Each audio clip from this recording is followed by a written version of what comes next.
Então, faz algum tempo, acho que 2006, eu frequentava a biblioteca pública, enfim, e eu tinha descoberto a coleção da Editora Brasiliense, e que é um volume grande de livros que são didáticos, que explicam movimentos ou ações que ocorreram ao longo da humanidade. Eu descobri o livro O que é Punk do Antônio Vivar. E aí eu li aquele livro num dia, que ele é curto, e eu escrevi o nome de algumas bandas e comecei a pesquisar de forma aleatória, apesar de não ter um acesso à internet na época. Eu descobri Devotos do Ódio, que agora é Devotos, e eu vi um grau de representatividade naquela banda, e também, em paralelo a isso, existia a extinta Rádio Brasil 2000, que tocava alguns clássicos punks nacionais, assim. Então esse foi o contato inicial, realmente, do punk enquanto música. É engraçado porque na época eu não tinha tanto esse espelho de representatividade. Sim. Mas como eu já tinha visto outras bandas que em sua maioria não são negros, eu achei interessante existir uma que fosse diferente do ciclo do que o punk carregava, né? Originalmente eu desenvolvi um projeto junto a Pele e Osso, que foi a primeira banda que eu tive. Eu assumi a bateria em 2015, inclusive voltando a assumir a bateria depois de 10 anos de ausência. E a partir disso comecei a me desenvolver. A Pele e Osso durou entre 2015 e 2017. E no final de 2017, a Amanda Trindade havia convidado para entrar no Vozes Incômodas. E aí, consequentemente, entrou eu e o Thiago, que era o baixista da Pele e Osso, para compor a banda. E a gente está aí desde 2017 juntos aí nessa formação. Eu, o Thiago e a Amanda, e teve algumas mudanças no decorrer, enfim. E no final de 2018, a Natália Matos disse que precisava e queria fazer um projeto e me convidou para participar desse projeto. E a partir disso, nasceu o apoio de Maína, e aí que tá em 2 anos de existência até então. E deixa eu tentar lembrar com clareza, acho que na metade para o final de 2019, a Ayla tinha me convidado para ser o vocalista da Rejeito Crossover, que era um projeto entre ela e o guitarrista, que é o Gabriel. E aí eu entrei, eu participei durante um tempo, mas por decorrência de algumas questões eu tive que sair e depois eu retornei. Então, dentro de uma linha cronológica, é exatamente isso que aconteceu. E sobre conciliar, é difícil, na verdade. No geral é difícil, porque a agenda de show, a carga de agenda de show não permite que seja plenamente confortável isso. Porém, esse lance da pandemia que acabou quebrando isso, então houve um certo respiro esse ano. Mas enfim, eu sempre conciliei entre 3 projetos, né, porque quando eu entrei na Punho eu ainda estava na Pele e Osso, e a Pele e Osso que tinha meio que retornado, mas também acabou. É necessário ter uma plena consciência da agenda que você precisa fazer e também do respiro de descanso que você precisa fazer nesse trajeto. Mas no geral é gratificante, assim, é realmente gratificante. Eu tive 4 projetos consolidados, inclusive o selo e a produtora Crise Produções nasceu da Pele e Osso, porque a gente imaginava que era necessário conduzir e criar nossos próprios. E aí teve essa expansão. E aí teve uma momentânea que durou 2 meses, assim, porque não teve um compromisso pleno, que era um projeto chamado Cru, que era interessante também, mas durou tanto. Então, a Vozes existe, se eu não estiver errado, desde 2000, né? Então tem 20 anos de existência, e sempre numa vertente punk, punk hardcore, é, trazendo questões antifascistas e de ações que é ligada ao movimento de luta, movimentos sociais.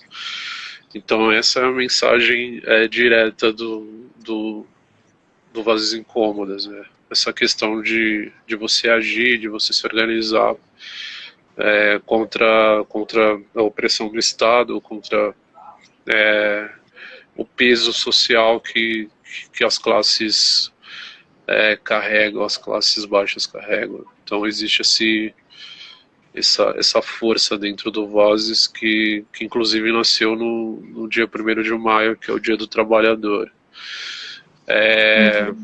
Apoio de Maim tem uma similaridade sonora, enfim, mas o contexto carrega também o ideal antifascista, mas a gente se aprofunda mais no conteúdo histórico que infelizmente não é difundido no Brasil, que é a omissão do que é o racismo estrutural e de como esse racismo estrutural se deu até o presente momento.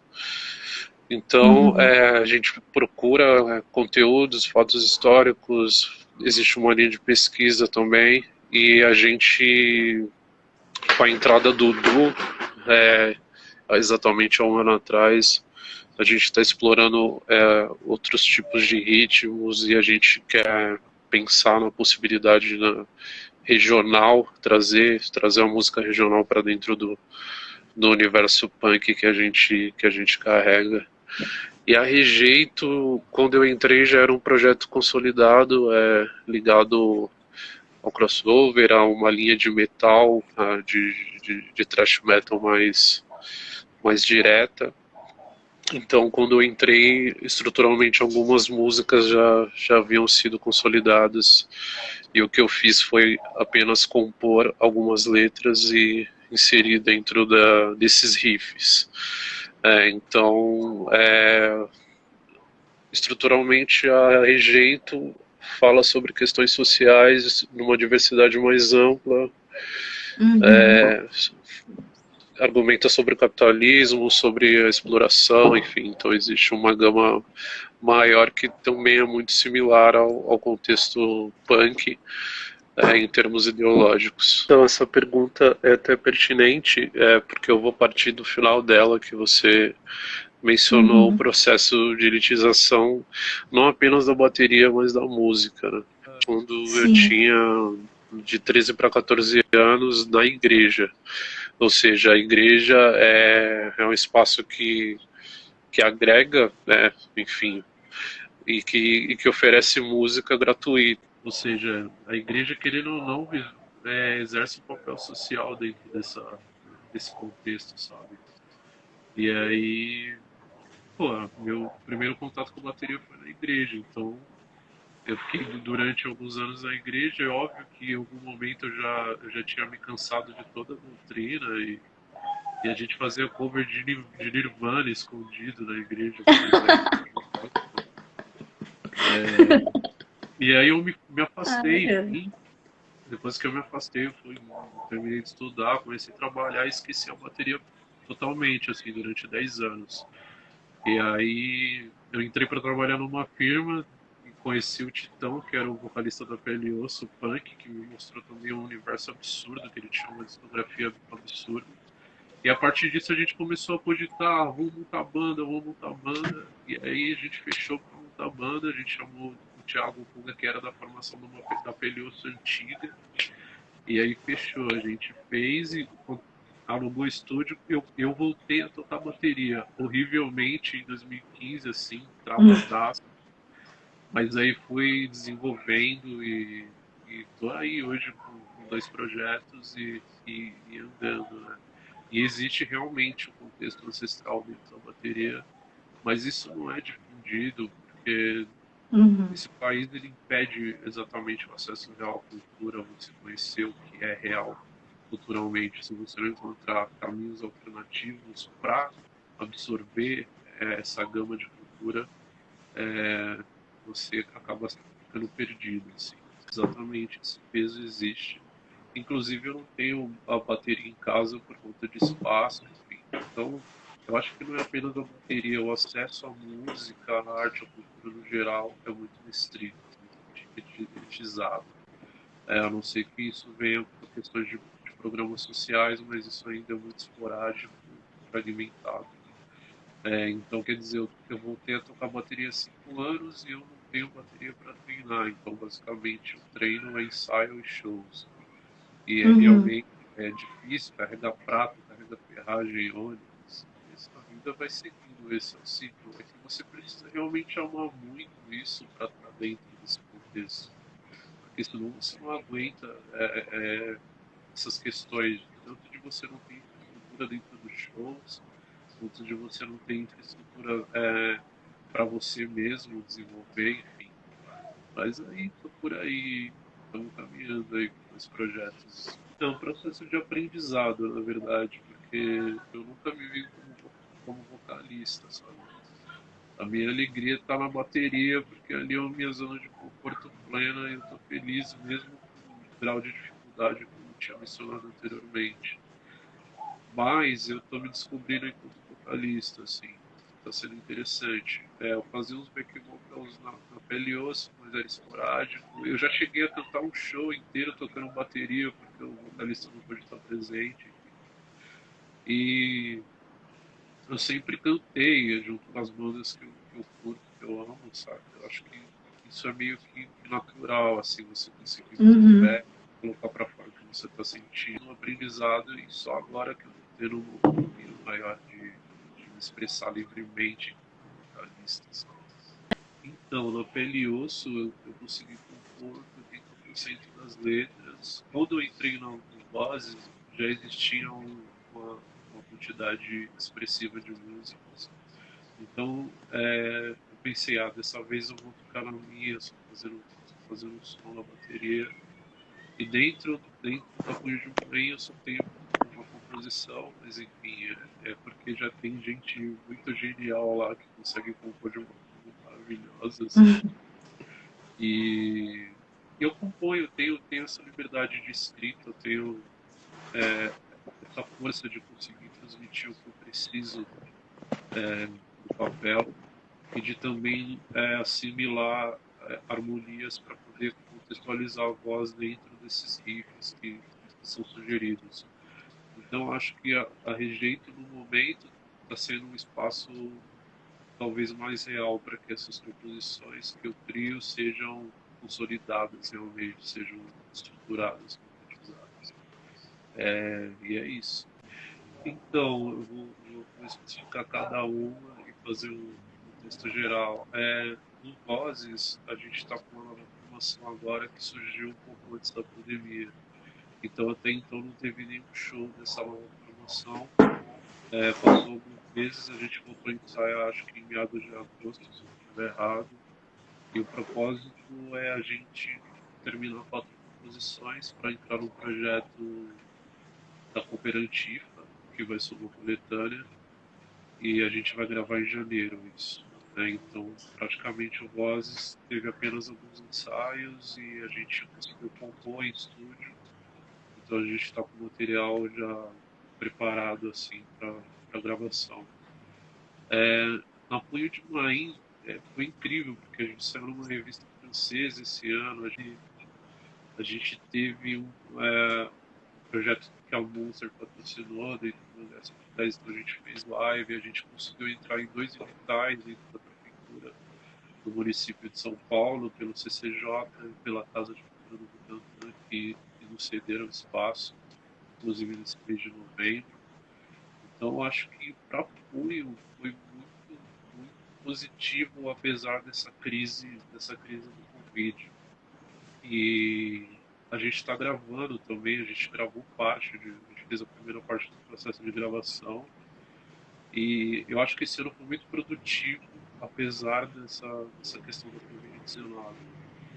E para rejeito, a gente ficou também um tempo distante, acho que a gente voltou a ensaiar em agosto também, e na ideia de voltar, de sentir a vibe para a gente poder gravar as composições que já estavam prontas. E isso vai ser realizado, inclusive, esse próximo final de semana. A gente vai placar a gravação dessas músicas. Então, no geral, é um saldo positivo, apesar dos pesares, acho que dos três projetos. Assim. E para mim, é, eu realmente, eu realmente é um impasse até que contraditório, porque eu precisava respirar essa tranquilidade de estar afastado da cena, sabe? E esses meses Uhum. providenciais para isso, sabe? E mesmo sendo horrível, mesmo sendo de um panorama devastador que é essa porra desse vírus, enfim, mas eu tô, é, de certa forma, esse ato foi importante, porque além de eu repensar a vida, repensar projetos, eu consigo enxergar melhor o mundo, talvez, agora nesse momento. Realmente. Eu acho que para qualquer indivíduo, se a gente for pensar profundamente, foi importante esse declínio, enfim, essa crise de saúde pública mundial. Então, Farpa conversa com a realidade da banda de certo modo, das bandas, da Fluid Main, na verdade. Porque é um projeto que nasceu entre eu e a Nath, a gente estava conversando sobre a questão de criação, do processo do Demiton, e ela começou a desenvolver pinturas e ela também queria desenvolver um projeto que fosse ligado à poesia e que fosse anexado ao audiovisual nisso. Então a gente conversou sobre isso e estruturou esse projeto. A gente cria narrativas, grava essas narrativas e insere, digamos, uma carga poética dentro disso. E aí é por isso que o texto é o farpa poética. E está sendo incrível, apesar de não haver produção, de não haver produção, é, digamos, constante nos últimos meses, Uhum. nos últimos dias.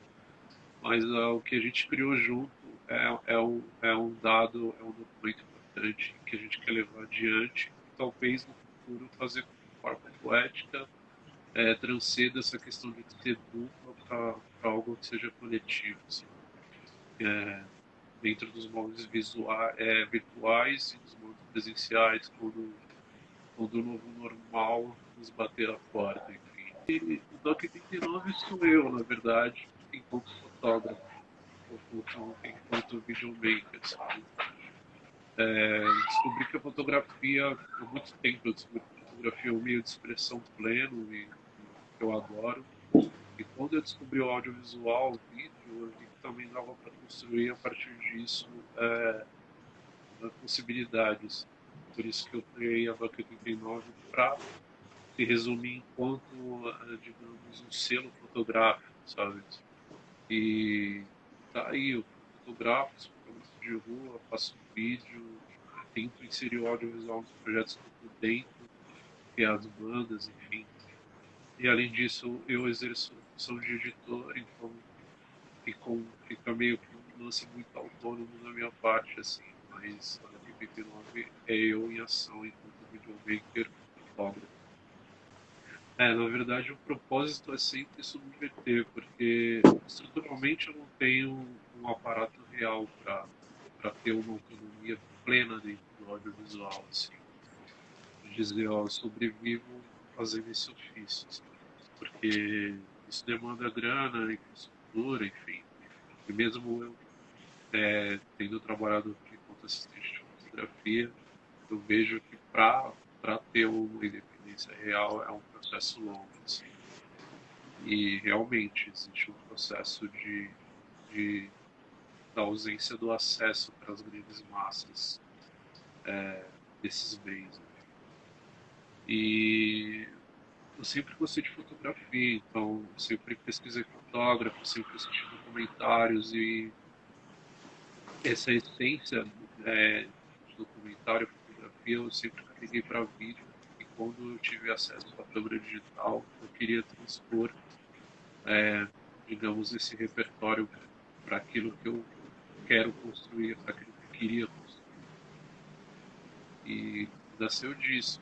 Desde sempre teve câmera fotográfica em casa, processo de revelação, mas eu não tinha acesso a esse processo de revelação, mas eu sempre fotografei, né, de um certo modo. E aí quando chega digital, eu tenho essa liberdade. Óbvio, eu tive dificuldade, eu trabalhava em chão de fábrica, comprei a câmera, comecei a produzir. E eu amo Uhum. digitar, eu amo ouvir as pessoas, principalmente. Então, existe um aspecto muito documental naquilo que eu crio. Não tanto agora, porque eu estou compondo narrativas, mas narrativas que também estão entrelaçadas com o cotidiano. E é isso, essa é a minha inspiração, desde sempre. Observar e absorver conteúdo de documental e fotográfico. É um processo que talvez seja a longo prazo para a maioria das pessoas, inclusive dentro da cena. Em 2011, praticamente eu entrei na cena, por assim dizer, de realmente frequentar show, de estar nos ambientes e diretamente a ausência de negros não me impactava tanto, sabe? Só quando eu comecei a, a frequentar de forma real, assim, constante a cena, é que comecei a perceber que a cena não era exatamente aquilo que eu imaginava, não era acolhedora o quanto eu pensava, sabe? Mas eu acho que isso não é exatamente um problema da cena, é um problema Uhum. estrutural que abrange vários tentáculos da sociedade, inclusive a cena, sabe? E eu sempre, a partir disso, eu sempre me questionei, além da presença do público, a presença das bandas e o quanto tem pessoas negras nas bandas ou não, sabe? Mas não é algo Uhum. que me feria até então. Era algo que eu só observava de forma analítica e crítica e tentava fazer com que os diálogos entre as pessoas que eu tinha convívio fosse ligado a isso, que a gente começasse a falar sobre isso. Enfim, eu posso dizer que a cena ela foi em parte acolhedora e em parte não. Se eu for ir ao pé da letra dentro do meu senso crítico, a cena no geral nunca foi acolhedora, assim, realmente.